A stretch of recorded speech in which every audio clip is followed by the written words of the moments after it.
Hey guys, in this video we're going to talk about how to reduce bloating quickly.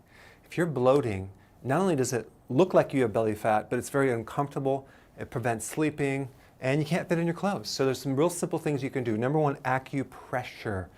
Acupressure is basically you're pressing, instead of using needles, you're pressing on different parts of your body. Now, where you want to press is you want to press underneath your right rib cage, right here. Take your hand and press into it and hold that for 2 minutes. What are you doing?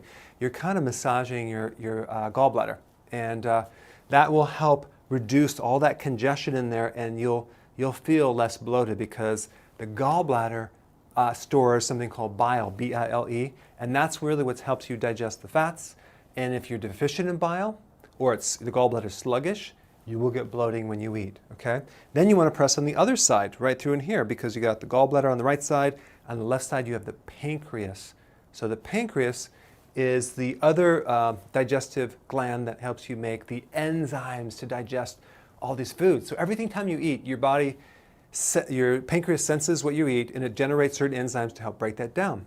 So if you run out of certain enzymes, you're going to get bloated because the pancreas is not doing its job, and you're going to feel just bloated. So you want to work on the left side as well. So you have 2 minutes on the right, 2 minutes on the left, boom, you feel less bloated. But of course, we want to fix the diet because this is only temporary. The next time you eat, it comes right back.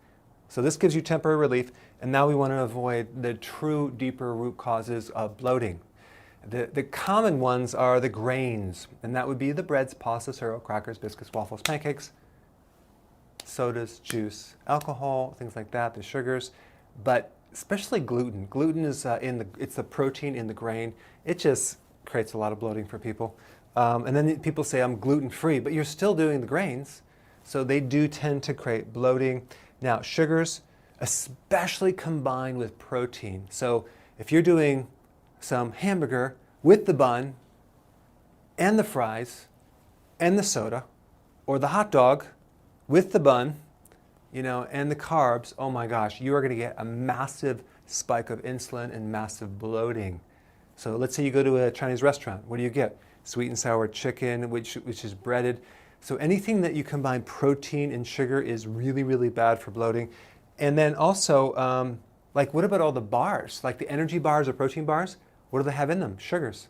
So you want to read labels and make sure that you just keep the sugars to a zero, a minimum, and that's really the danger of the combination. And also fat with sugar will really increase insulin too, more than eating them separate.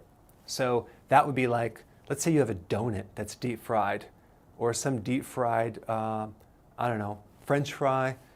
They coat it with sugar, but mainly the donut. I will guarantee if you have a deep fried donut, that's all the sugar and fat, and it's sweet and it's oily, and you eat that, you're going to bloat. I guarantee that's going to happen. So, and the starches. So we got the rice, potato, things like that. Those are foods that will bloat you, and of course you can do too much protein as well. So again, we want to reduce those common things, and then at the same time, let's say you reduce them and you still have a problem. Then we have to increase your acid in your stomach, especially if you have acid reflux. Why? Because acid reflux is caused by not enough acid. And people are taking antacids, oh my gosh, they just screw everything up. So we want to increase the acid, we want to increase the bile, B-I-L-E, which helps you digest fat. So the way I do it is I use the apple cider vinegar plus. This has something called a concentrated apple cider vinegar tablet, so you can swallow it before a meal, like 2 to 3 before a meal, and it has something else called betaine hydrochloride, which basically builds up your acids in your stomach. Okay, so this is really important. And then the gallbladder formula. This has some purified bile salts. You take it after you eat, just one. Take 2 or 3 before, 1 after. It's just going to help you. And then the bile also has in there a lot of other things. It has enzymes, it has things to help the gallbladder, and it's a combination that is really good for bloating to correct the problem. A lot of people are happy with that. So yes, we want to give you some temporary relief. We want to change the diet, and we might need to use nutrition if it doesn't go away. All right? I will see you in the next video.